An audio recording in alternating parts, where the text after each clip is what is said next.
Hey guys, Dan here with Sterling Self-Defense with Chicken and Badger. Right, Badger? All right, coming at me something new today. A new exciting barrel. Not just SSD. SSD Lapco. Rifled. What I did was, being I don't have a multi-million-dollar rifling machine to get such good rifling like Lapco has, and some very impressive rifling. So what I did was that I took their T15 14-inch rifle barrel, cut their T15 off, and put a new breech, steel detent, and my patented FSC VKS groove. Works in the FSC or the VKS. Today we're going to test it out. 13 inches of full rifling all the way through the breech with SSD rounds. I know everybody wants the rounds, so I don't tell them. Maybe I'll put some out. I don't know. We'll see. But I'm just testing these with the rifling because my rounds are rifled, and I want to see how they affect it. And I make them in white so you can actually see them. And these are heavy. They're 10-gram rounds. So we're going to test these out. I got one mag loaded up with them. And I want to see how Jules do. Some people say, they're round. The rifling doesn't affect it. I think rifling does affect rounds, because as we know, back in the old days, the old powder rifles, they were inaccurate as shit. They shot round lead balls, and you couldn't hit literally the broadside of a barn. They started rifling them, and they were going straight, and they were round balls. So it worked for them. I think it still works. Gives it a good spin, and that's all it needs to keep going straight. Well, we'll see. Results will tell. That's it. Not just talking, showing. All right. So where is the... Okay, we've got a VCAS set up here. Got the barrel in there. You can put a little M50 on the end. So, all right. Let's take it outside. Where's my other mag? There we go. That's a mag of Jules.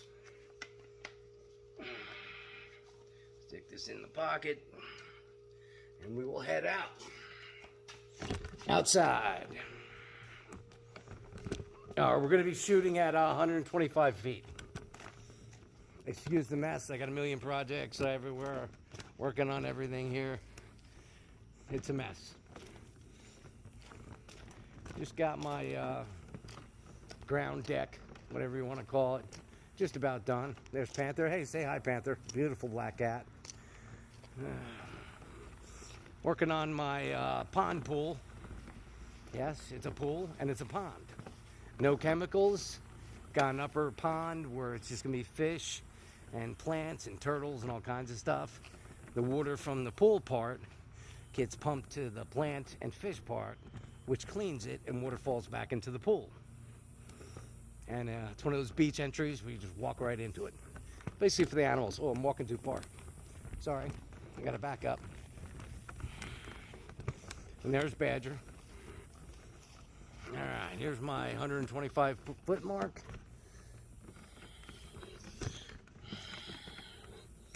Yep. All right. That target out there, it's got a little man on it. You'll see it when we get closer. You can't see it from this far away. It's about 125, 135 feet. All right. Oh, I forgot my chronograph. Let me go get the chronograph. I'll be right back.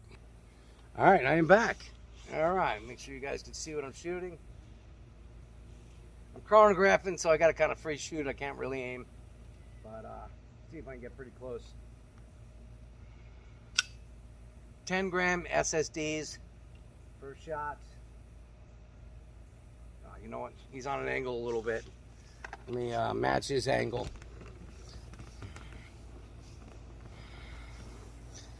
We're not moving closer. We're just moving to the side.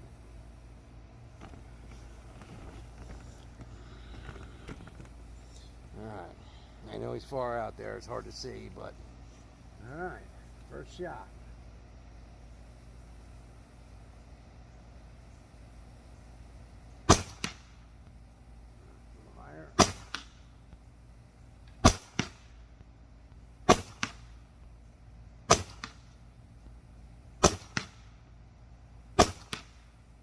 Oh, sorry. 416. I forgot to call them out. I'm sorry. Try to aim. 424.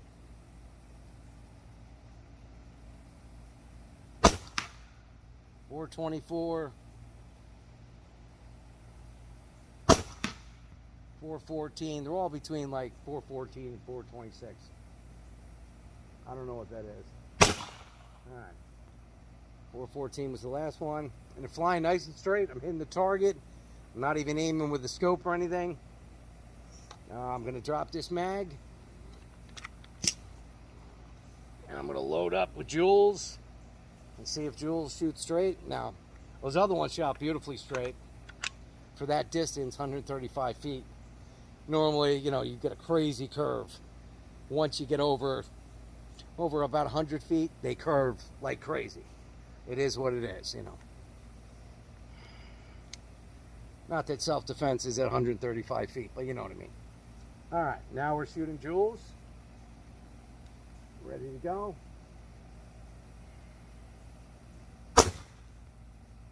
.508. Curving right for a target. 512.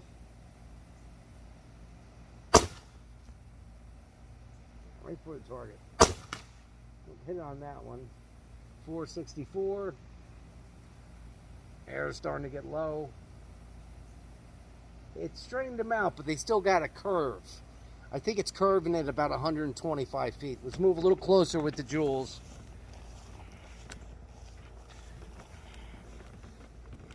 Another like 12 feet closer. See if we can get rid of that curve.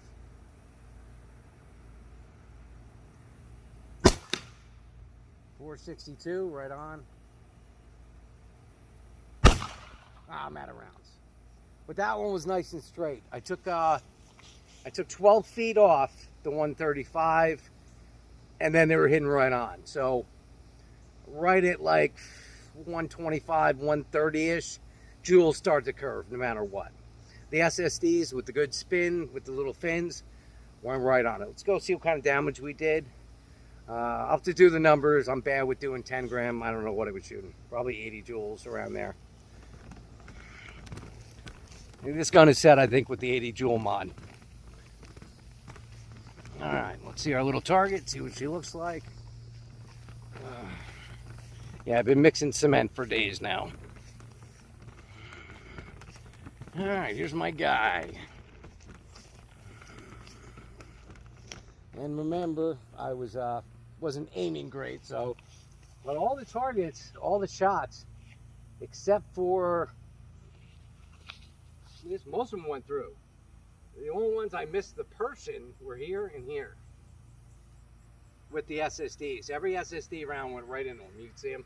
Most of them went right through. This one just almost went through. All the rest of the SSDs at 135 feet, right through the plywood.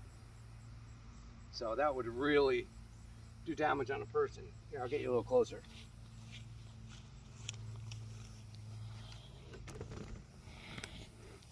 A nice knee shot there. Yeah, above the groin. See them all right through. All of them are right through. Even the Jules went through. And one of them stuck in there. You got one stuck there almost through. See what it looks like in the back. Yeah, I'm not an artist, so don't make fun of my drawings. You guys wonder how I go through so many rounds. And those are all gone, lost. But look at them, all those holes.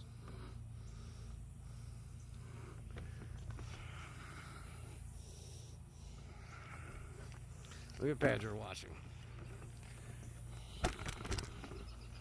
All right, that's pretty impressive though. Definitely the rifling, 13-inch, fully rifled. The SSDs were dead on straight. No curve whatsoever at 135 feet.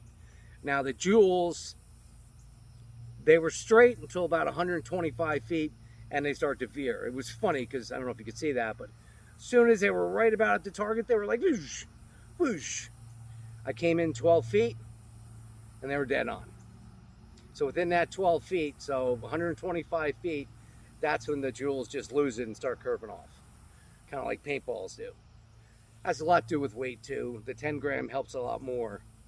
Plus that rifling, you know, I could probably get out of those SSDs probably over 150, which is still getting a straight shot with no curvature. But that was a pretty impressive test. Did some good damage, 135 feet, still going right through the plywood. And you guys have already saw the numbers by now. They were up on the screen. I have no idea. But I'm guessing they were around 80 joules, probably pretty much everything. Weight doesn't matter. You know, from 10 to 8, it's still going to be the same joules. The numbers are going to be different, obviously. But around, you know, it's still going to be the same joules of impact. Those steels balls do absolutely more damage than a joule would. They would also give you more penetration. All right, guys, pretty decent test. These are great barrels. I'll let you know how to get some. I just started making them, so I don't have a ton, so don't freaking give me some time. Don't freaking swamp me down on these. But they're real nice, and real nice Lapco barrels, nice Lapco caps. And usually I like to make my own, but I cannot modify that rifling. I looked into a bunch to get the same modified rifling. I looked into a bunch of ways of doing it on the lathe, and it's no way to get as perfect as them. So there's no point in me even trying. You know, multi-million-dollar machine, I'm not gonna get that crazy just to get some rifling. I'm okay with smoothbore, being most of my stuff is self-defense within 20 feet, you know. I don't really need to shoot at 135, 180 feet. So, all right, that's it for me, guys. I will see you on the next one. Stay safe.